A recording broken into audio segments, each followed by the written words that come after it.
Thank you for watching my presentation titled In Search of Forms for Evocative and Generative Reflection. I started with a quick preview of one exploratory study that will be introduced later in this presentation to share its atmosphere first. My name is Heekyoung Jung. I'm an associate professor in the School of Design at University of Cincinnati. Today, with the raised expectation for the quality of life, people take special care of their physical and mental health and make extra efforts to maximize their capabilities.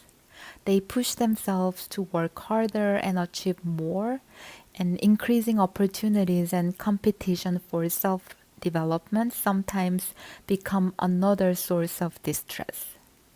This study takes reflection as a subject and the method of inquiry to look into the intersection of well being, reflection, and creativity. Herbert Dunn emphasized the spirit for creative expression as a bridge between the biological nature of man and the spirit of the man toward high level wellness. In HECI, reflective informatics and personal informatics promote well-being through data-driven introspection. Artifacts also have active life presences to evoke different thoughts for reflection. There are also creative attempts to reflective practice by appreciating performative and ritual values of reflection and embracing the body as a source of inspiration.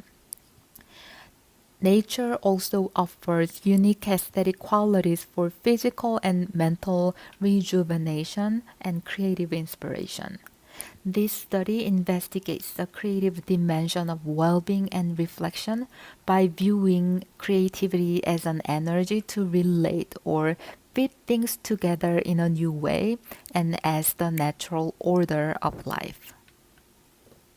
Then, how could we connect and integrate reflective and creative practices? I defined reflective form as a configuration of contextual and representational elements that afford and unfold a reflective experience, and applied it as an analytical lens to probe unusual context and forms of reflection. First, I participated a traveling artist residency with 10 visual artists and 2 organizers of Light Gray Art Lab, where artists share and work on their creative practice while traveling in nature in Iceland for a week in the summer of 2018. The second study was conducted as a creative exercise with 15 communication design students to create writing and visual compositions about their transformative experience for 3 hours in 2019. Those study contexts were chosen because of the participants' unique motivation for self reflection and their expertise in creative practice. But the implications are not limited to them. First, at the beginning of the artist residency, each participant presented their creative skills and routines and shared their motivation in attending the residency program. Their reflection was initiated to search for inspirations when they felt stuck or found themselves repeating their practice just mechanically, or when they needed a mental break after completing a project and felt burned down, or for recovery from life transitions, or as a creative ritual to keep up their practice and the sense of community with others, as many artists work alone in a private studio. They were able to notice need for change without noticeable breakdowns, even when things seemed to be going well. In the residency program, they continued inquiry by looking back and connecting dots with their artistic styles as a lens for reflection. Seeking inspirations in nature and navigating goals was part of their reflection.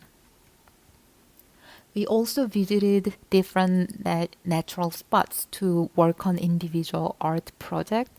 And with an informed consent, I invited the artist to engage in sensory reflection at any time or any place where they felt like, so that they could experiment with different contexts and forms of reflection in nature.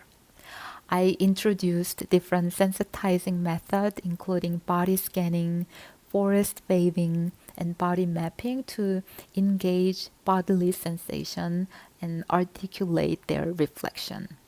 At the end of the residency program, the artists shared their body maps and reflective stories for a group discussion.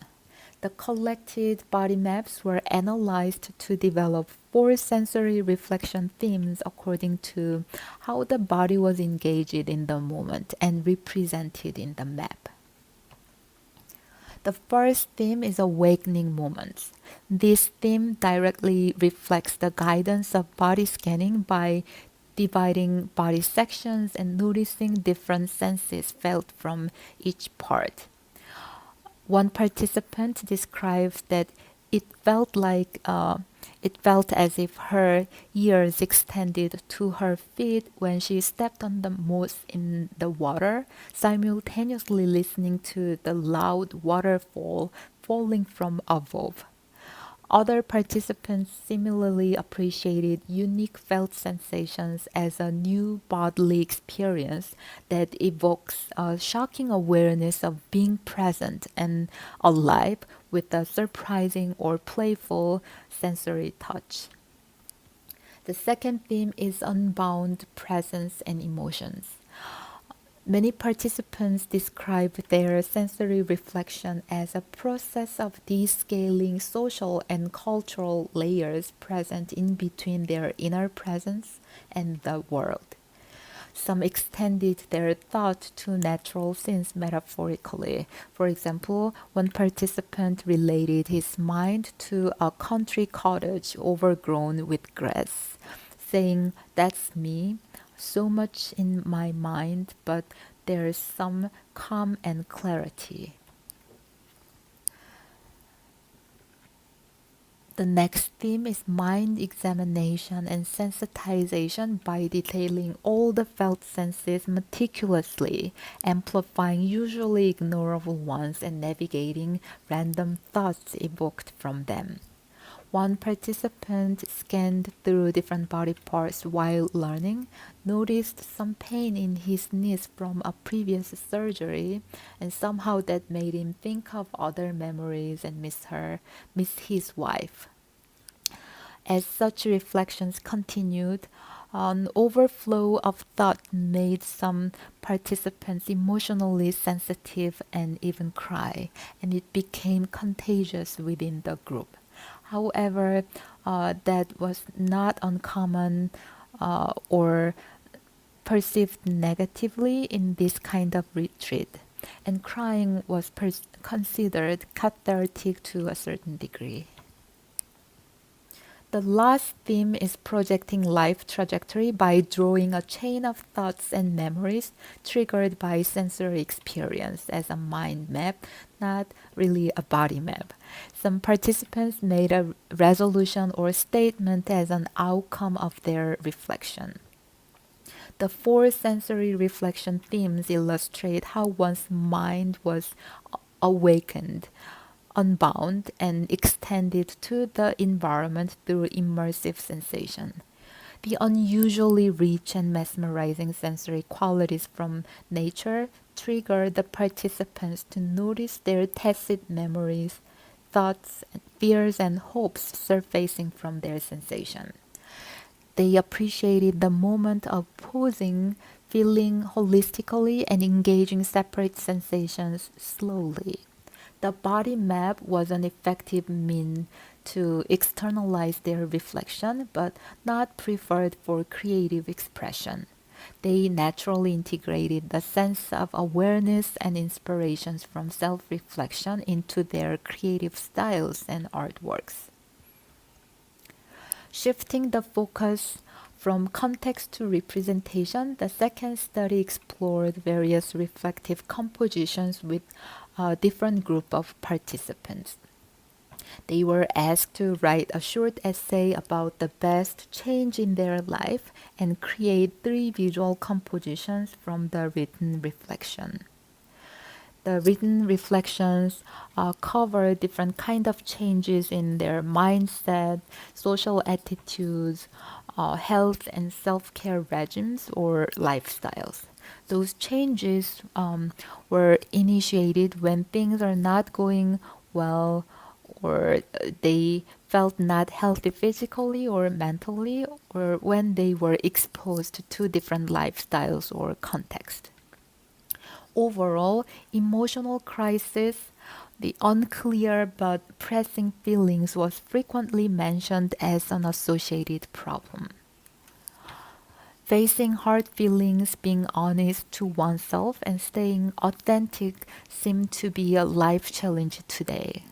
Reflection and the change could be initiated either by trivial or dramatic triggers, with a surprising awareness in a moment, as in sensory reflection, or over time.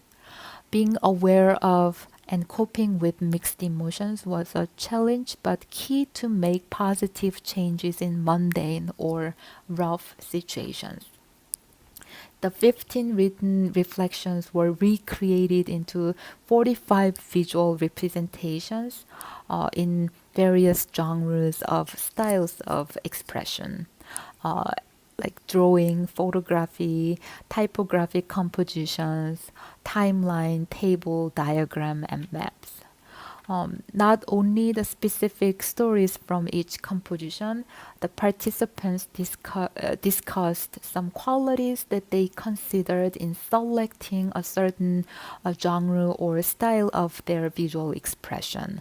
Those qualities include how engaging the expression would be to start reflection with provocative prompts, or how simple or expressive it would be to create, or how descriptive of the event it would be in the end, or how representative it would be of their thoughts, or how evocative of new meanings with enough ambiguity, or would it be appropriate to share without revealing too much. Expressivity was frequently mentioned and valued in relation to the first and second qualities. It seems to be best supported when text and drawing are combined to visualize a sense of dynamic change or flow of time. To wrap up, from the reflective stories and compositions collected in this story, I first learned that meaningful changes could begin either by trivial or dramatic events through dynamic interactions among contextual, personal, and social elements of reflection. Thus, any moment may have a different reflective and transformative impact depending on the context, regardless of its time frame. And research involving reflection should carefully consider reflective forms to use, as they could evoke different emotional responses. Second, probing various reflective forms provided inspiring signals to propose a new design space for evocative and generative reflection. Various qualities of reflective forms need to be further investigated in future work. In the end, this study calls for more exploratory studies that suggest possibilities to generate new meanings of life events and goals through creative expression. Thank you.